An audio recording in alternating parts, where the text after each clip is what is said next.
और मेरा नाम मेनका गुंजियाल है। Okay, first of all thank you हमें यहाँ पे आमंत्रित करने के लिए मौसा जी।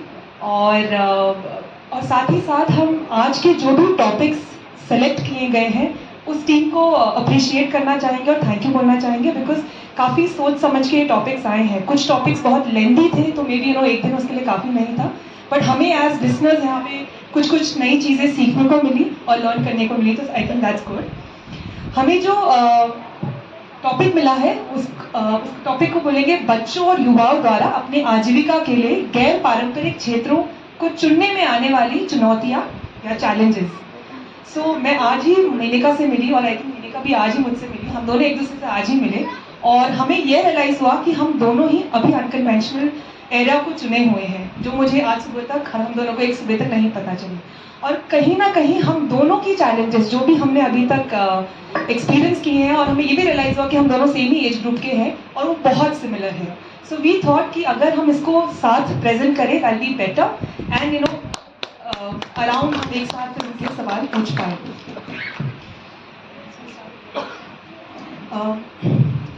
इस शब्द को समझते हैं गैर पारंपरिक। गैर पारंपरिक आजीविकाएं ऐसे व्यवसाय हैं जो आदर्श से अलग हैं।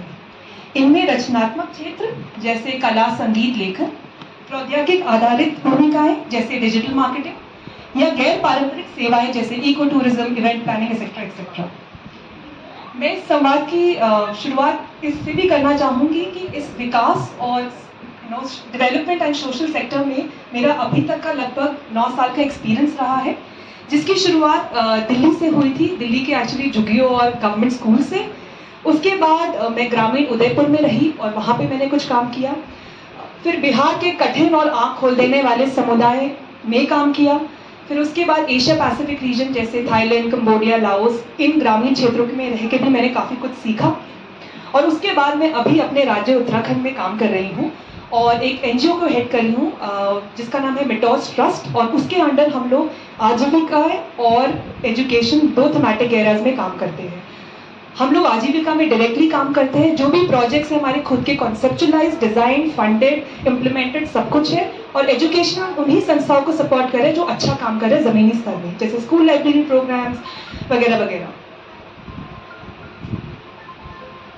तो मैं अपनी बारे में थोड़ा बताना चाहूँगी कि जी हाँ, मेरा मैं भी इंजीनियरिंग के फील्ड में रही। मैंने पॉलिटेक्निक करी थी और मैंने पूरी कोशिश करी थी कि मैं एज अ इंजीनियर बनूं और एक कुशल अच्छे जॉब लूं और एक अपना लाइफ को एक स्मूथ बनाऊं। बट मेरे लाइफ में एक्चुअली काफ़ी, सबके लाइफ में आता है उतार चढ़ाव, और मेरे लाइफ में भी रहा है। और उस टाइम पे मेरा जो बचपन में हॉबी रहा है, उस हॉबी को मैंने धीरे धीरे पैशन में चेंज किया, एंड पैशन को चेंज किया अपने प्रोफेशनल बनाने में। तो ये जो मेरी जर्नी रही है इन तीनों चीज़ों को चेंज करने में, तो वो काफ़ी चैलेंजिंग भी रही है। और सबसे पहली चैलेंजिंग मेरे खुद के पेरेंट्स से ही हुई है, शुरुआत अपने घर से ही हुई। क्योंकि क्या हुआ, कई बार क्या होता है कि हमारे पेरेंट्स अलग अलग चीज़ों को लेकर चलते हैं। जैसे कि मेरी माँ बोलती है कि गवर्नमेंट जॉब के लिए तैयारी करनी है, लेकिन मेरे फादर का थोड़ा अलग सोचना है। तो कहीं ना कहीं मेरे फादर ने मुझे काफ़ी मोटिवेट किया, और मेरे सबसे पहले आइडल मेरे फादर ही हैं। और उनकी वजह से ही आज मैं आप सबके सामने यहाँ माइक के मतलब बोलने का मुझे मौका मिल रहा है। और मैं सबसे पहले धन्यवाद मेरे पापा को ही करूँगी कि उन्होंने बचपन से ही मुझे ऐसी चीज़ें सिखाई, और वो कब वो चीज़ हॉबी, पैशन और प्रोफेशनल चेंज हुई, ये शायद मैं भी नहीं जान पाई, क्योंकि ये धीरे धीरे एक चेन बनती गई आगे। और आज मेरा, और इन फ्यूचर मैं अपने लिए ये बात करना चाहती हूँ कि आज मैं जिस चीज़ में मैं अभी काम कर रही हूँ एज एथलीट, तो अभी हमें जैसे आज टॉपिक मिला है बच्चों और युवाओं के अपनी आजीविका के लिए गैर पारंपरिक क्षेत्रों पर चुनने में जो भी चैलेंजिंग आती है। तो जी हाँ, चैलेंजिंग सबसे पहले अपने पेरेंट्स, अपने घर से शुरुआत होती है। और उसमें ज़्यादा सहयोग अगर पेरेंट्स करें बचपन से लेकर, जैसे मैं देख रही हूँ कि एक सेकंड। सो हम इसमें बात करें सोशल स्टिग्मा और परसेप्शन की। यस, सबसे इसको बोलेंगे सामाजिक कलंक और धारणा कि हमारे घर के लोग हमें क्या बोलते हैं अगर हम ऐसे व्यवसाय को चुनते हैं, या सोसाइटी क्या बोलती है, बी प्रोफेशनल और पर्सनल। तो कहीं ना कहीं जो मेनिका बोल रही हैं वो बोल रही है कि हमारे घर से शुरुआत होती है। इट इज़ अ रियलिटी, ये सच्चाई है बहुत बड़ी। मेरे केस में, जैसे मेनिका के केस में घर से स्टार्ट हुआ, शायद मेरे वहाँ भी ऐसे हुआ बिकॉज मेरी दोनों बड़ी बहनें एक कन्वेंशनल रास्ता उन्होंने लिया है जो एक आदर्श रास्ता है अपने आजीविका को बनाने के लिए। मेरे केस में जब मैंने शुरुआत की लगभग 5 साल मैंने 2015 में पहले एक्सपीरियंस किया था ये, और ये अगले 5 साल बहुत अच्छे से चली जब लोगों ने बहुत सारे डाउट, उनके मन के डाउट मेरे को ट्रांसफ़र किए और हमें ट्रांसफ़र किए और उन्हें बहुत सारे क्वेश्चंस पूछे। But I think with time and जितना भी थोड़ा बहुत काम हुआ है, अब वही लोग उस चीज़ की वैल्यू देख रहे हैं और समझते हैं। हाँ, तो जी, तो अब मैं ऐसे समाज से हूँ, हम सभी एक रंग समाज जो कि एक लिमिटेड है अभी।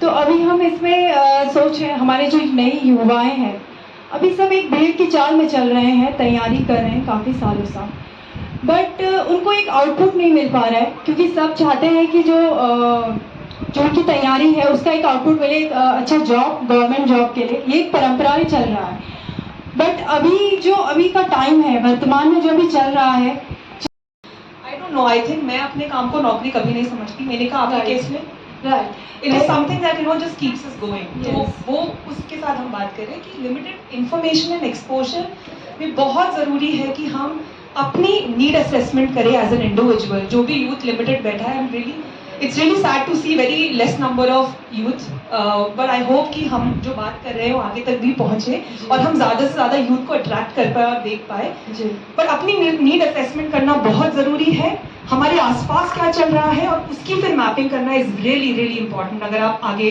जाना चाहते हैं और ऐसा कुछ करना चाहते हैं जहां आप रिटायरमेंट का भी प्रॉब्लली वेट ना करें। तीसरा जो चुनौती रहती है वो रहती है फियर ऑफ फेलियर, असफलता का डर, और ये बहुत बार आता है। काफ़ी बार जब बहुत चैलेंजिंग हो जाता है बिकॉज मेरा रोल ऑर्गेनाइजेशन में ऐसा है कि मैं right from fund raising to legal to operations, HR, काफ़ी कुछ रोल आपको निभाने पड़ते हैं। तो काफ़ी बार बहुत ज़्यादा हो जाता है, ओवरवेलमिंग हो जाता है और लगता है कि अब ये नहीं होगा तो ये कैसे होगा, बिकॉज बहुत सारे कम समय में मुझे बहुत सारी जिम्मेदारियां भी दे दी गई हैं। और तो सबसे बड़ा फियर ऑफ फेलियर मैं आप लोगों को सबको शेयर करना चाहूँगी। वो ये रहा, मैंने एक फेलोशिप प्रोग्राम करी जो बिहार में थी, और वो फेलोशिप मैंने इसीलिए करी क्योंकि मेरा एक बुखार चढ़ गया था गाँव को जानने का संभव, क्योंकि मैंने उससे पहले कुछ काम किया था। और जब मैं उस गांव में जाना था तो हमारी एक इंडक्शन प्रोग्राम थी 20 दिन की, जब हमें उदयपुर में बुलाया गया था। उन्होंने हमें ये बताया था कि किस तरीके से आप गांव में रहेंगे, आपको क्या टूल्स यूज़ करने कम्युनिटी से एंगेज करने के लिए, आप कैसे कंडक्ट करेंगे अपने आप को, आप क्या पहनेंगे, सब कुछ चीज़ें आपको बताते हैं। और 20वें दिन वो हमें ये बताने वाले थे कि हम कौन सी संस्था में काम करना चाह रहे हैं, कौन सी फील्ड में। मेरे को बस मन ही मन ये प्रे थी कि मैं बिहार और यूपी ना मिले, और जब मैंने अपना अनाउंसमेंट सुना अपने नाम के साथ तो मुझे सिवान जिला मिला, जीरादेई ब्लॉक, जहाँ पे राजेंद्र प्रसाद जी का जन्म हुआ है, और मुझे पता चला कि मुझे बिहार काम करना है।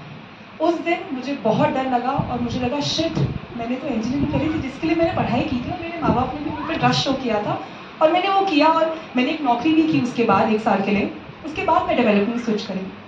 सो वो फियर ऑफ फेलियर आपको बहुत बार आता है, एंड आई थिंक मेनिका भी कैन शेयर सम एग्जाम्पल जो उसको आपको आए। असफलता का डर, ये एक्चुअली सबके साथ है।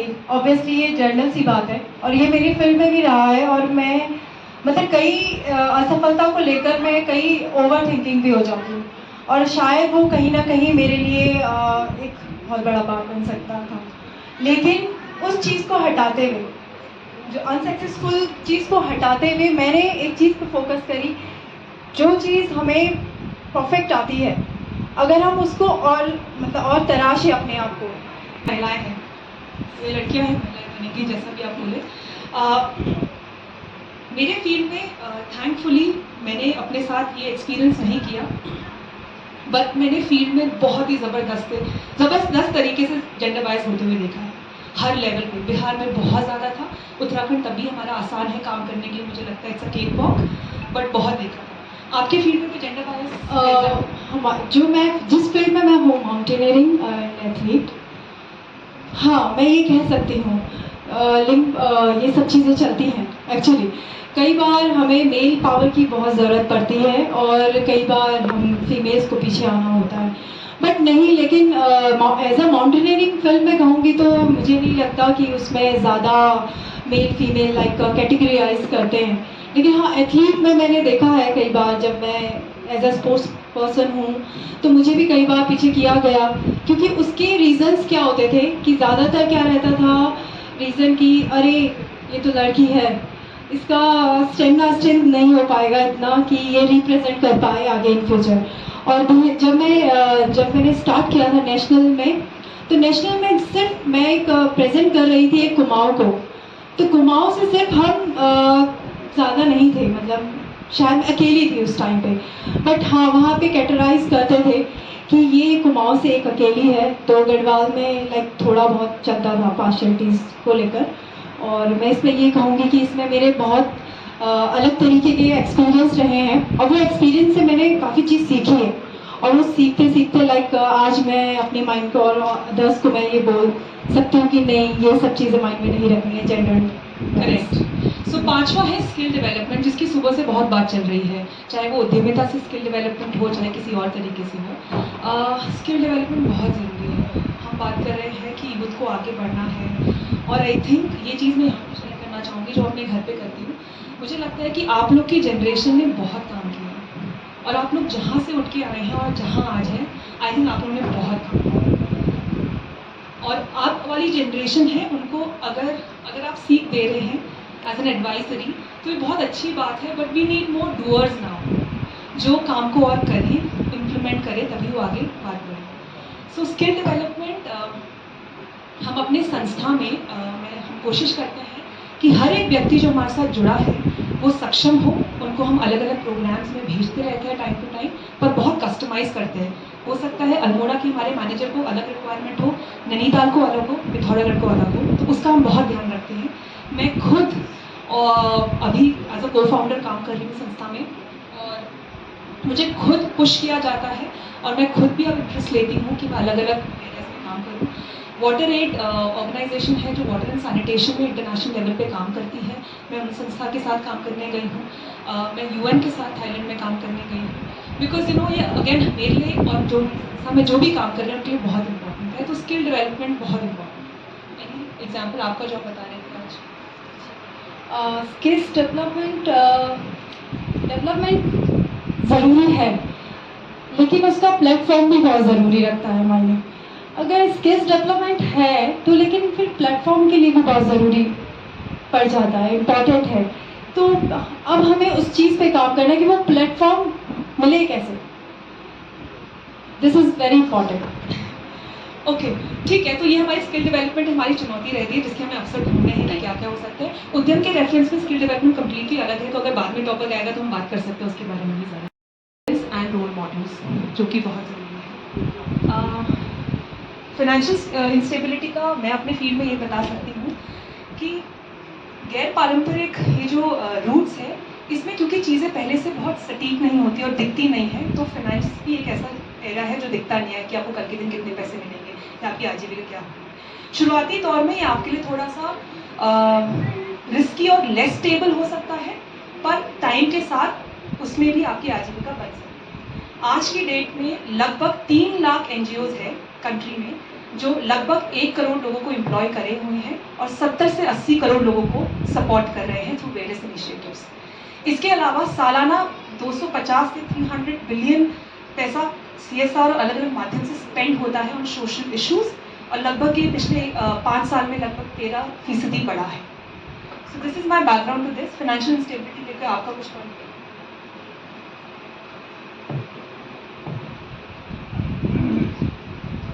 फन, अभी बात हुई है इस चीज़ की, वित्तीय स्थिरता।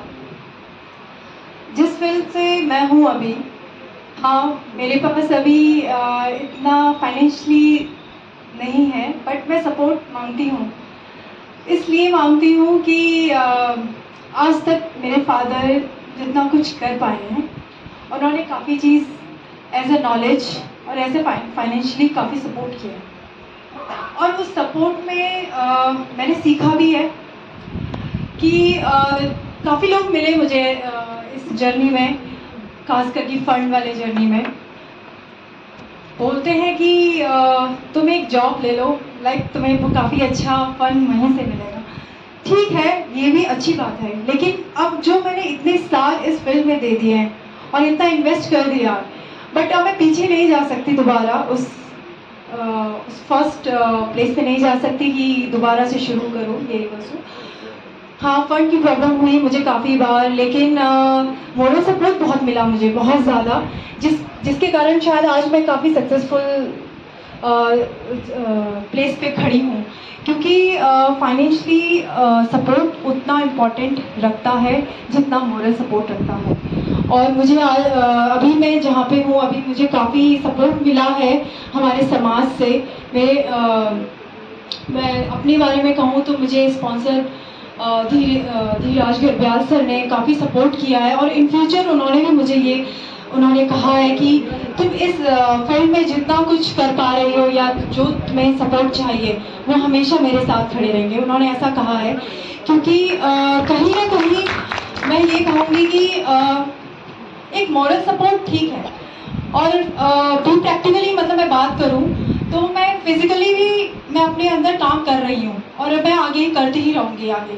और मेरे जिस स्तर तक मेरा काम बन रहा है मैं कर रही हूँ, और मुझे जो अदर सपोर्ट चाहिए वो भी मिल रहा है, तो मैं तो आगे कोशिश करूँगी कि मैं भी इस चीज़ पे अच्छा काम करती रहूँ, और मेरे आने वाले जितने भी मेरे पास न्यू जनरेशन है उस फील्ड में आए और उन्हें पता चले कि नहीं एज अ कैरियर है, लेकिन जो चैलेंजिंग मैंने देखे हैं वो ऑफकोर्स वो ना देखें इस चैलेंजिंग को।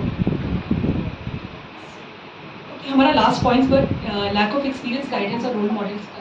आई थिंक मेरे केस में, मेनिका अपने केस में बता सकती है, जब मैं अपने ही एक रेगुलर एनवायरनमेंट में थी घर में, तो बिकॉज मेरे घर में मेरी फैमिली में 4 और मेंबर्स हैं, चारों ही गवर्नमेंट के साथ काम किए हुए हैं अलग अलग उसमें फील्ड्स में, बट उनसे ऑब्वियसली मुझे, अगर मैं गवर्नमेंट रिलेटेड कोई इन्फॉर्मेशन पूछूँ तो मुझे हमेशा मिली थी।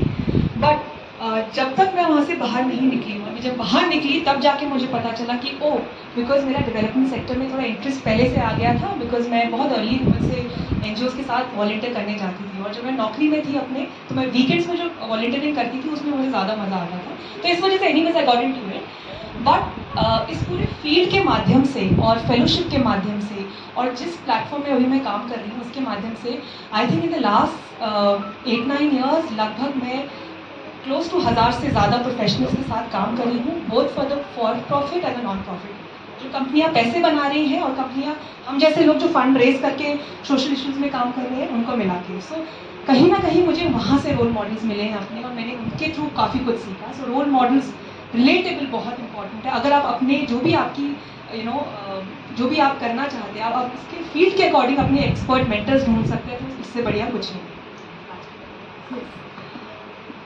हाँ, अंजलि ने सही कहा, अपनी लाइफ में रोल मॉडल होना बहुत ज़रूरी है।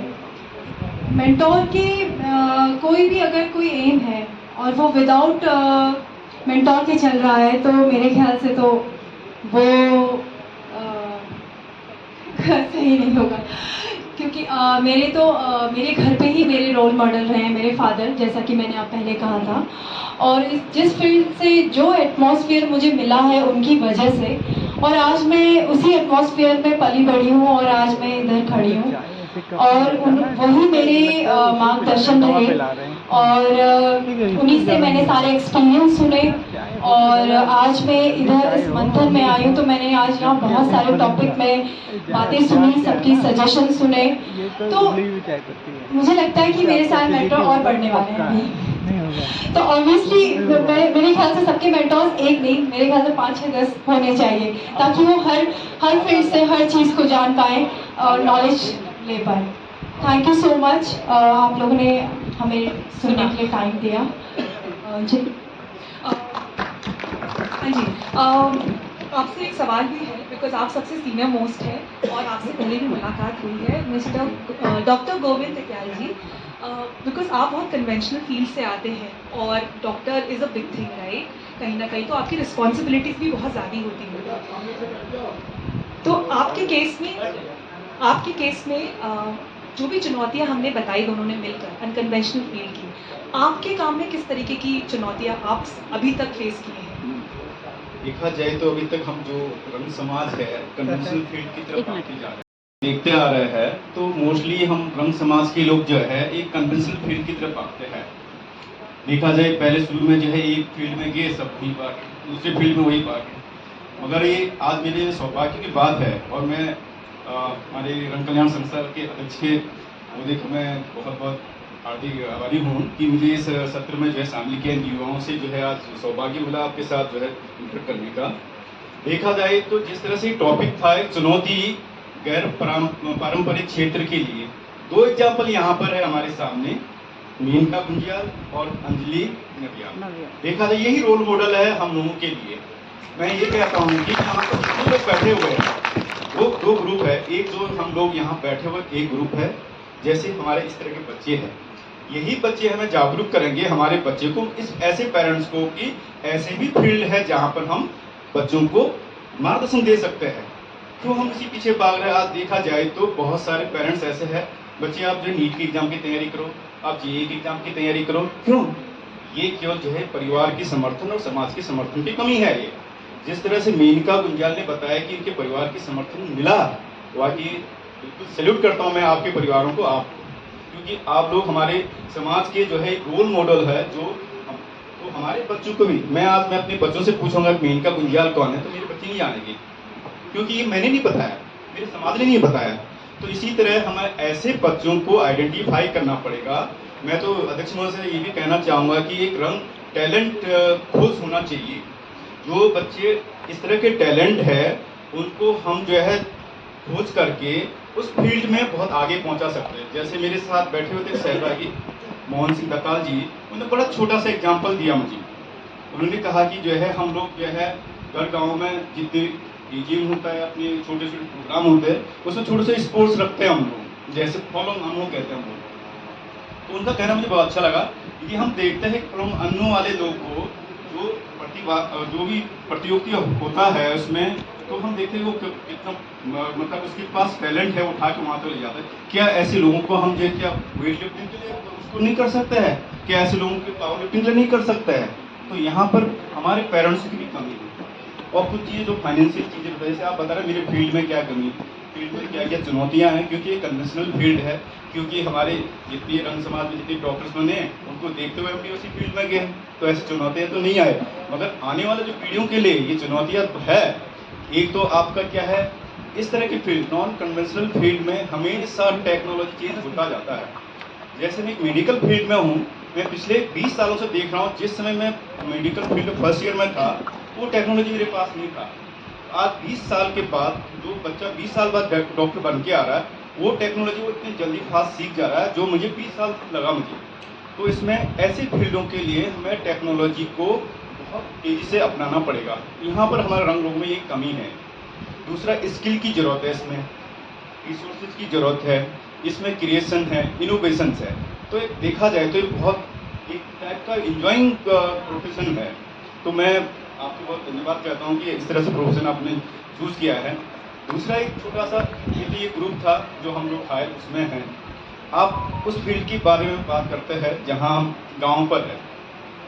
एक शायद गुजराल जी थे जिन्होंने कहा कि हमें ऐसे करना चाहिए कि कितने हमारे रंग संख्या, क्योंकि ये छोटा सा कम्युनिटी है, शायद पॉपुलेशन काउंट करेंगे तो हाथों में काउंट हो जाएगा। तो उन्होंने कहा कि ये देखा जाए कि हमारे बेरोजगार युवा कितने हैं और किस कैटेगरी के हैं, किस प्रोफेशन से है, क्या उन लोगों को हम गाइड नहीं कर सकते हैं? गाइड कर सकते हैं। हम छोटे छोटे ग्रुप में एक डिस्कशन कर सकते हैं। जैसे आज युवाओं का प्रतिभागी होना बहुत ज़रूरी था, कि मेरे ख्याल से सेमिनार और ये वर्कशॉप जिस तरह से किया गया था, तो ये आप लोगों के लिए ही है। आप लोग ही समाज को चेंज कर सकते हो, बदलाव ला सकते हैं। अब है हमारे दारमा, ब्यास, दारचूला जैसी जगह में जहाँ पर युवाओं जिनको रोजगार नहीं मिलता है, यहाँ पर बहुत सारे बड़े बड़े अधिकारी लोग बैठे हुए जानते हैं रोजगार के अवसर बहुत है वहाँ पर, जैसे जीवन नंदयाल जी ने भी कहा। तो रोजगार के अवसर के या रोजगार मेला नहीं लगता है? लगते हैं, समय समय पर तहसील में लगते रहते हैं। क्यों हम उस फील्ड को चूज नहीं कर रहे हैं? अब आप देखिए, हम सब लोग यहाँ से जाते हैं दार्चुला, कालिका, जहीं भी हो, आप वहाँ पर जाके परेशान होते हैं कि मेरे पास प्लम्बर नहीं है, प्लम्बर सुविधाएं शिंगा ती वाला काम वाला मिनी नंगो ने पेंट का वाला मिनी और नंगो ने अन्नो मिनी नंगो ने सब्जी का वाला भी। तो ये चीज़ें क्यों है? हालांकि रंग को नेचर जो मिले कामो नेचर है काम सुधार काम से काम चाहिए, हर काम कौन नहीं, मेरा है लेकिन हर काम कौन नहीं। तो हम इस फील्ड में भी जा सकते हैं, कामों की जरूरत ना बनी, हम ऐसे काम को भी अपना सकते हैं। तो मेरा लास्ट एक सजेशन ये है कि इस तरह के जो युवाओं से रिलेटेड जो भी कार्यक्रम है, हम युवाओं को शामिल करके छोटे ग्रुप में डिस्कशन करें, वर्कशॉप करें और टैलेंट खोजें, तो हो सकता है सक्सेसफुल रहेगा। और थैंक यू वेरी मच।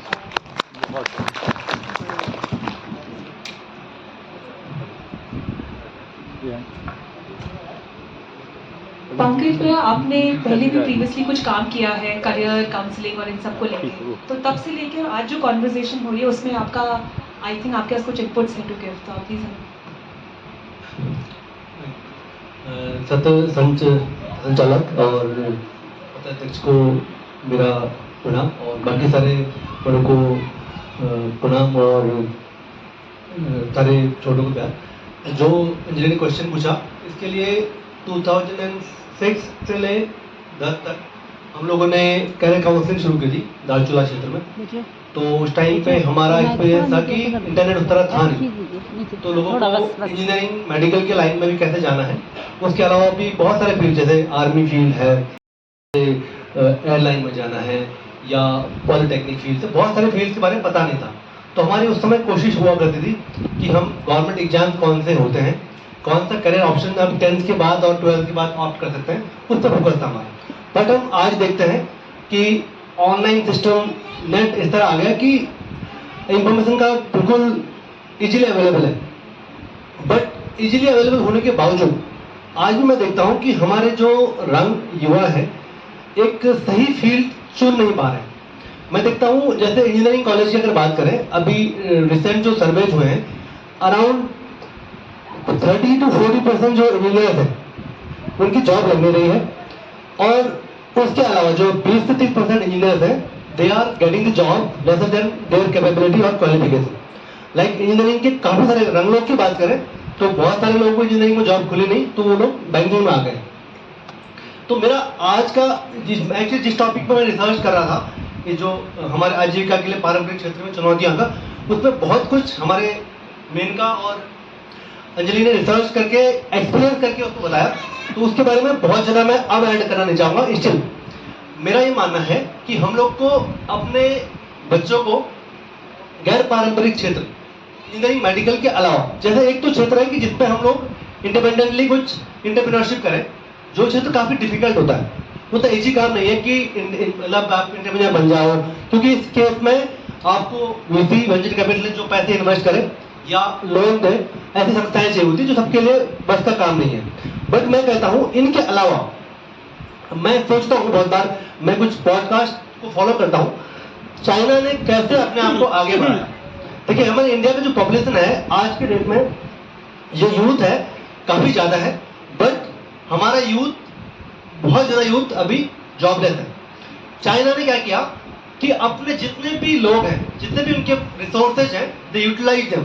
जैसे कि दिवाली आया, दिवाली में उन्होंने हमारे लिए पटाखे बनाए, हमारे लिए दुर्गा माता का, लक्ष्मी माता की मूर्तियां बनाई, हमारे लिए फोटो बनाए। तो दे नो कि कैसे अपने रिसोर्स को कैसे यूज करें। अगर कोई इंजीनियरिंग लेवल का माइंडसेट का बंदा है तो इंजीनियरिंग के प्रोडक्ट, जैसे कि सेमीकंडक्टर्स में भी एक बहुत ही डिटेल काम भी होता है, उसमें बेसिक असेंबली भी होती है, तो उसके लिए बंदे इकट्ठे किए। तो मेरा ये मानना है कि हमको एक लाइन हमारे बच्चों को प्रिपेयर ये कराना है कि आपको जॉब से ज्यादा इम्पोर्टेंट आपको स्किलफुल बनना है, और आपको वो चीज स्किल्स आपको लेनी है जो आपको करियर में हेल्प करे। जैसे कि अगर मैं देखूं, अगर आपको स्पोर्ट्स फील्ड में जाना है तो ऑब्वियसली आपको बचपन से अपने आप को एस्थेटिक बॉडी बनाना पड़ेगा। अगर आप फिट नहीं हो या फ्लेक्सिबल नहीं हो तो आपको बाद में ऑफ करना बड़ा मुश्किल होगा। तो स्पोर्ट्स में इस तरह से स्ट्रगल है, हमें पता होना चाहिए बच्चों को, क्योंकि हमारे रंग बच्चे स्पोर्ट्स में अच्छा कर सकते हैं। जैसे कि अभी तक इतना हम लोगों ने प्रमोट नहीं किया। स्टिल वी सी कि लोग नेशनल लेवल में और स्टेट लेवल में पहुंचे हैं बच्चे।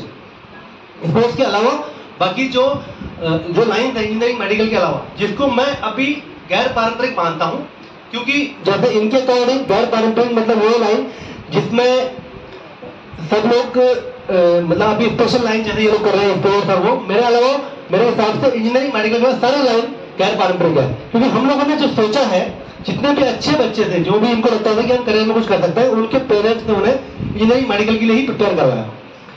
बच्चों ने कभी सोचा ही नहीं कि हम पुलिस बन सकते हैं, हम आर्मी में जा सकते हैं। हाँ, बाद में उनको ऐसी परिस्थितियां आई कि उन्हें करना पड़ा। हाँ, अगर हम कोई चीज ऐसी चीज करें जो हमें बाई फोर्स करना पड़े, तो ऑब्वियसली हमारा जो इसमें वो रिजल्ट आएगा वो उस तरह से नहीं आएगा जो हम लोग प्लान करके चले। तो मेरा मानना है हमको अभी से अपने बच्चों को हर क्षेत्र के बारे में नॉलेज दें, एक्सपोजर दें। तो मेरा थोड़ी सी मेरी रिसर्च थी इसमें, जिसमें इन बच्चों ने काफी अच्छा एग्जाम्पल सेट किया और बताया भी है। तो मेरा मानना है क्या क्या चीजें हमें चैलेंजेस बच्चों को आएगा उसके लिए प्रिपेयर करना है। जैसे कि एग्जाम्पल के लिए हमारे एयरलाइन इंडस्ट्री में कोई भी नहीं था, तो जैसे एज अ एयर होस्टेस कोई गर्ल्स नहीं है, हॉस्पिटैलिटी में रंगशा लड़कियां कर सकती है बहुत अच्छा, कोई भी नहीं है ये फील्ड। क्योंकि आजकल के टाइम में नर्सिंग में रंगशाज have started going, but still अभी भी बहुत कम है। लेकिन हॉस्पिटैलिटी इंडस्ट्री में बहुत स्कोप है, क्योंकि मैं देखता हूँ इस पे एयरलाइन इंडस्ट्री में मतलब एयर होस्टेस और भी काम रहते हैं, और होटल्स में जैसे होटल मैनेजमेंट करके रंगशा लड़कियां रंग लड़की भी बहुत अच्छा कर सकते हैं। These are one of the field which रंग have not touched, we have to work on that part. हम लोग को बिल्कुल माइंड खोल लेना है कि ये भी एक प्रोफेशन है और बिल्कुल इज्जत मिलती है, बहुत अच्छी प्रोफेशन है। और आई सी मेरे कुछ फ्रेंड्स हैं एयर होस्टेस हैं, they are earning better than I do. एक मेरी दोस्त है एयर होस्टेस, हमारे पड़ोस में रहती है, वो मतलब इंटरनेशनल कंपनी में काम करती है, और उनका सैलरी बहुत ज्यादा है हमसे और इज्जत भी बहुत ज्यादा है। तो मैं कह रहा हूँ कि किसी भी इंडस्ट्री के किसी भी फील्ड को, ये दिस वाज वन एग्जांपल। उसके अलावा एयर होस्टेस के अलावा जैसे मैं कह रहा हूँ नर्सिंग में, मेडिकल लाइन के बच्चे तैयारी करते हैं, डॉक्टरी में नहीं हुआ बीएससी करने बैठ जाते हैं, देन दे से कि भाई अब तो कुछ नहीं हो रहा है, फिर तैयारी कर ली गवर्नमेंट जॉब की, दे वेस्ट एटलीस्ट 4 to 5 years, फिर सोचते हैं कि अब तो कुछ नहीं हो रहा है, देन दे सिट। मेरा कहना है अपना समय वेस्ट मत करो, you have to decide what you want. अगर आपको लगता है कि आप मेडिकल लाइन कर सकते हो तो मेडिकल लाइन की तैयारी करिए, अगर नहीं कर सकते तो मेडिकल में और पैरामेडिकल एरियाज हैं, नर्सिंग है, और भी कोर्सेज हैं जो आपको प्रोफेशनल बना सकता है। उसके अलावा इंजीनियरिंग लाइन में जैसे प्राइवेट से बीटेक कर रहे हैं बच्चे और they are not getting the job. हमें पता है इंडिया में क्या हाल हो गया आजकल, इंजीनियरिंग कहीं से भी इजीली हो जा रहा है, बट इंडस्ट्री को जो चाहिए वो बच्चे मिल नहीं पा रहे हैं। हम लोग इंटरव्यू में बैठते हैं, वी सी कि लोग बीटेक करके आए हैं, they even don't know the basics of the engineering. पता नहीं कैसे वो लोग बीटेक कर रहे हैं, they are qualifying, they are clearing the exam, but they are not fit. हम जब इंटरव्यू लेते हैं तो हमें दिखता है ये प्रॉब्लम है। तो हम तो उनको ये कहते हैं अगर आपको जो प्रोफेशन करना है एटलीस्ट उसमें you should have the basic knowledge about what you want. वो तब पॉसिबल जब आपको इंटरेस्ट होगा, वो तो बाय फोर्स पेरेंट्स के कहने पे पैसे लगा के इंजीनियरिंग कर लिया है। तो मेरा मानना है कि ऐसे फील्ड्स को एक्सप्लोर करने की जरूरत है। उसके अलावा मेरा मानना है कि जो एक्सपोजर है बिजनेस को, जैसे कि एक बात यह है कि मैंने अपना एक क्वालिफिकेशन ले ली, इंटर्नशिप ले ली, एक्सपीरियंस ले लिया, उसके बाद मुझे जॉब सीख करना है। बहुत सारे बच्चे होते हैं जो लोग को एक्सपोजर मिल नहीं पाता है कि जॉब सीख कैसे करें। उसके लिए मैं चाहता हूं कि हमारे रंग समाज में भी there should be a group of experts who can guide कि क्या करना चाहिए। जैसे योगेश को माउंटेनियरिंग में एक्सपर्टीज है, प्लस उन्हें पायलट के कोर्स से एक्सपर्टीज है, उन्होंने रिसर्च भी कर रखा है ना ऑयल इंडस्ट्री में, और इन्होंने भी कर रखा है। तो इस तरह से एक कमेटी बने जो देखे कि क्या क्या पॉसिबिलिटीज फ्यूचर में हमारे बच्चों को चैलेंज आए, उस पर हम लोग या तो इंफॉर्मेशन के थ्रू हेल्प करें या एक नेटवर्क बना के हेल्प करें। उसके अलावा जो एक पॉइंट है जो आजकल चैलेंज आ रहा है कि अगर बंदे की जॉब लगी, जैसे बीटेक कर लिया, 5 years गैप हो गया, गवर्नमेंट जॉब तो अब तो बहुत मुश्किल है कि गवर्नमेंट जॉब लगे, क्योंकि पिछले 5-6 सालों में हम देख रहे हैं नंबर ऑफ गवर्नमेंट जॉब बहुत कम खुल रही है। तो मुझे समझ में आता है कि बच्चे इंजीनियरिंग में प्राइवेट जॉब में अप्लाई क्यों नहीं कर रहे हैं। मैंने अपनी कंपनी में भी कुछ कॉन्ट्रैक्चुअल जॉब के लिए बताया था, और मैं ग्रुप में फ्लोट करता हूँ, पीपल आर नॉट इंटरेस्टेड। मुझे लगता है कि मुझे ऐसी जॉब चाहिए जो बिल्कुल पक्की हो। मेरी कंपनी में लोग आ रहे हैं बच्चे, प्राइवेट जॉब की तरह हम लोग कॉन्ट्रैक्चुअल जॉब भी देते हैं, दे आर अर्निंग 45,000 50,000, 1 साल 2 साल करने के बाद they are going to private industry और बहुत अच्छा कमा रहे हैं। तो इस तरह के रंग लोगों को माइंड में रखना है।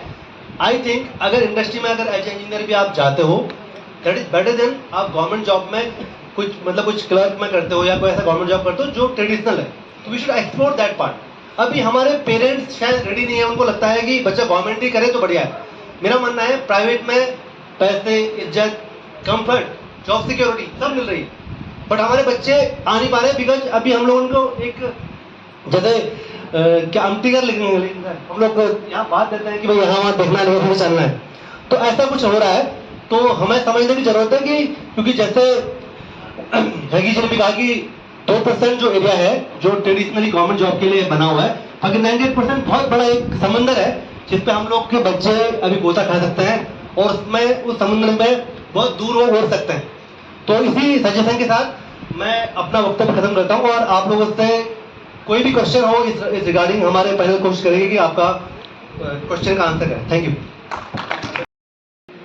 और हमने उनको भी रिकॉग्नाइज करना है, उनको भी लगना चाहिए कि मेरा जॉब भी एक ऐसा जॉब है जो आज की डेट में एक बड़ा अल्टरनेट है। तो नरेश गर्ब्याल जी, अपना एक्सपीरियंस कुछ शेयर करो कि आपने जिस फील्ड को चुना है उस फील्ड में क्या चैलेंजेस आते हैं, आपने कैसे आगे बढ़ा। हम आपकी तारीफ करते हैं। Thank you.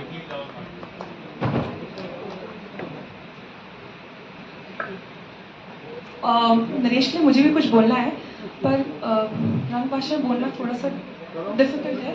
But I background खचीले आई को खंग मिनी is what is my biggest question.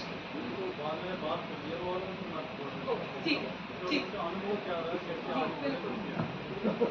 लाइरी प्रणाम जी। मैं Naresh Garbyal ji by profession photography cinematography संगीत आता हूँ। बाय स्कूल खर्ची दुमा करके बेसिक स्टार्ट किया, एक स्टेप करके स्टार्ट किया, देन थोड़ा सीखा, दैट फिर अपने आप को चांस एक्सप्लोर किया, दैट इवेंट पे गए एंड वहाँ पे ऑडियो सीख के देन अपने कैमरे को अपग्रेड करके फिर हम आगे बढ़े। फिर वी डिसाइडेड, ऑब्वियसली हम लोग, मैं बॉर्न एंड रेज सिटीज़ में हुआ हूँ, खासकर यूपी, मुरादाबाद, लखनऊ में। तो भाटला जाना इतना होता नहीं था, बस सिर्फ कहानियों में और लगाते थे कि कहानियों से सुनते थे कि अनाथ ऐसा होता था, ऐसा होता था, तो मन में रहता था। दैट फिर जैसे जैसे 12th हुआ, दैट फिर चांस मिला कि बहाने मार के धारचूला विजिट करते हैं, फिर अपने रंग कल्चर को एक्सप्लोर करते हैं। तो फिर वहाँ से मुझे लाइक इंस्पिरेशन मिली अपने लोगों से कि हाँ मैं उनको डॉक्यूमेंट करूँ, और समय जब भी मुझे चांस मिलता है एंड जैसे मेरा वर्क में कंप्लीट होता है, दैट मैं एक्सप्लोर करता हूँ अपनी वैली, अपने लोगों से मिलता हूँ, दैट उनकी कहानियाँ सुन के कोशिश करता हूँ कि उनको फिल्म करूँ, उनकी पिक्चराइज करूँ, उनके पोर्ट्रेट खींचूँ, दैट। और ये इतना डिफ़िकल्ट था मेरे लिए कि फर्स्ट अपने पेरेंट्स को कन्वे करना कि मैं फोटोग्राफी करना चाहता हूँ। जो मेरा पहला कैमरा है था उसके लिए मनाना पेरेंट्स को बहुत डिफ़िकल्ट था मेरे लिए। जैसे मैंने मनाया फिर मैं देहरादून शिफ्ट हो गया।